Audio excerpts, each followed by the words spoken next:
Dealing with a bully in your office is never fun, but how do you handle it when the bully is actually your boss?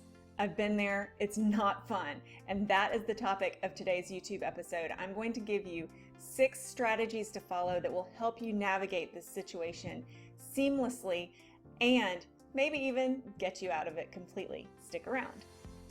GILD Coaching. More success, less stress. They make work an unbearable place to be. They ruin morale and can destroy teams. I'm talking about workplace bullies. It's very difficult to work with somebody who's bullying you. What actually is a bully? The textbook definition is a bully is someone who asserts some sort of power over another, either to gain control of them, influence, or just to build themselves up, either physically or emotionally, while tearing the other person down. This can be passive-aggressive comments. This can be right out direct communication. It can be talking about somebody behind their back, sabotage, all sorts of tactics bullies use to enact change and try to build themselves up. What do you do when your boss is the bully? It's one thing if it's your peer across the hall, you can always go to your boss and talk to him about it. But what if your boss is the bully?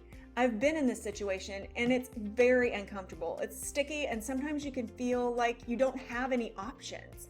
You can feel like you're trapped, that maybe your only way out is to find another job. And that's definitely an option, but it's not your only one. I have 6 strategies for you to try before you make the choice to clean up your resume and start looking in the marketplace. The first one is you really do need to sit back and assess what is strong behavior and what is bullying behavior. There's a big difference. You might have a boss who's really hard on you. That's a lot different than bullying. Bullying is a form of abuse. Physical, mental, emotional, verbal abuse. So you really need to take a step back and assess the situation first. If you have a boss who's just a jerk, that doesn't necessarily mean that he's a bully. So make sure that you have a good handle on what's really going on.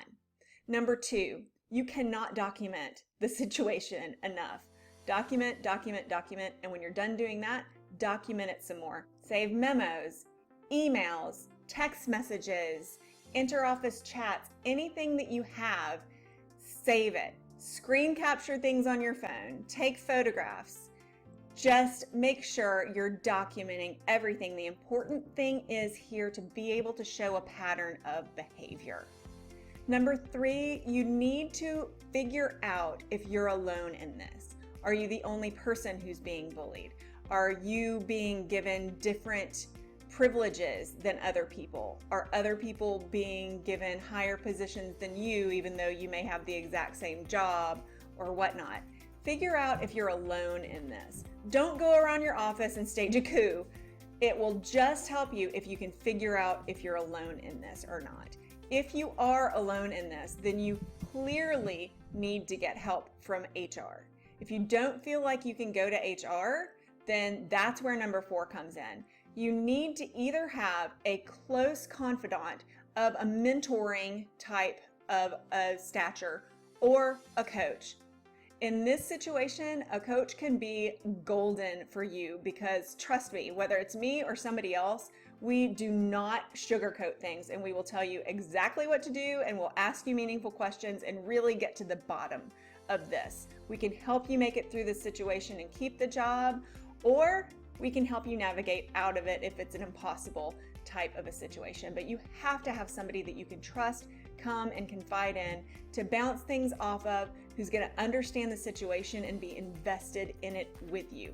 I'm not talking about talking to one friend one day and another friend another day and just complaining to them. No, you need to have one person who is devoted to you in this situation and is devoted to keeping up with your progress, what you're doing, what this other person's doing, how you're feeling, and who's not going to talk to anybody else about it. It needs to be one person who has accepted this role in your life.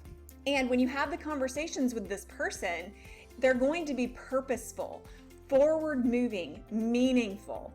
They're not just going to be you going, complaining and saying, this happened again, this person's the worst, I hate my job, I hate my life, I'm just going to go get another job. No, that's not what happens. Of course, there's a little bit of that because you might hate your job right now. But when you pick this coach or this mentor, this confidant to confide in this situation, you want this person to be by your side, you want this person to be invested, and you want this person to have your best interest at heart. So pick that person very wisely. It needs to be somebody that you trust. Next, know your legal rights. Know what the law says about the behavior that's happening. Understand that you have rights and you have options.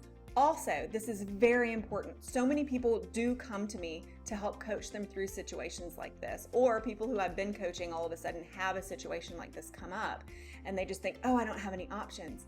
That's wrong. This is very, very important. If you take nothing else away from this video, please take this away. You are not the one who has done anything wrong here. The person who is treating you and or others poorly is the one that's in the wrong. I had a client say to me just earlier this week, well, I don't want to make a big legal case out of it. Now listen to this. The person who has made a legal case out of the behavior in your office place, if there is bullying, is the person who's doing the bullying. Standing up for yourself does not put you in a bad place, and it does not mean that you're a troublemaker. It does not mean that you start fights, and it does not mean that you're the person who started a legal action.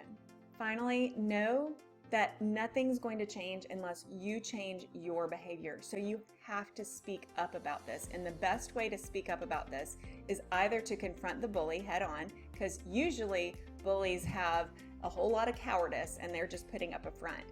If you don't feel comfortable confronting the bully head on, you can always go to HR. But I want you to memorize this statement that I'm about to tell you. It doesn't matter what is being said to you, how, whatever. This statement is always appropriate to say. You ready? Write it down. Joe, or whatever his name is, we'll just use Joe. Joe, I'm very uncomfortable with the way that you're communicating with me right now. And go silent. If Joe flies off the handle, just repeat it.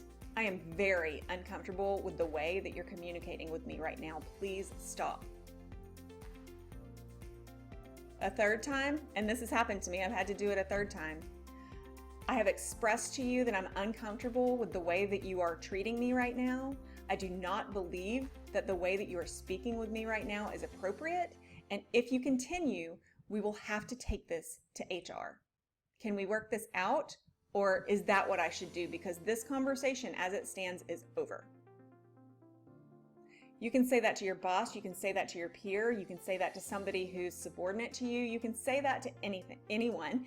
And if you say it with that sort of just a very direct, general inflection, it is never, ever going to be taken as you being aggressive or offensive or inconsiderate in any way. Standing up for yourself is never wrong. If you don't feel right or appropriate or safe in approaching the bully directly, please go to HR.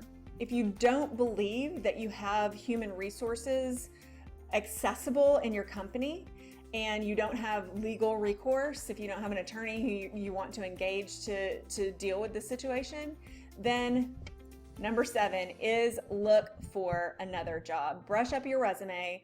I always make sure that my clients have a fresh resume, even if they're brand new in a brand new job. I'm like, okay, update your resume. First day at the new job, you update your resume. And that's what you do. You always have a fresh resume ready because you never know. Maybe the best opportunity of your life will walk through the door in 15 minutes and all you need is a fresh resume to throw at it.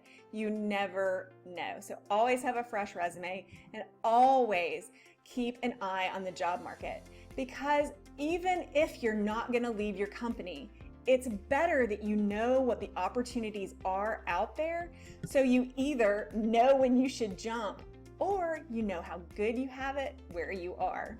If I can help you in any other way, please go down into the comments and the description of this video and click the link to schedule a one-on-one session with me. It is complimentary. It is my gift to you. Thank you for being part of the GILD family. Also, there's some other tools down there in the video description. And as always, before you go, click the subscription button and the little bell. That's going to notify you the next time that we upload a video to help you live a more successful life with lower stress. Bye.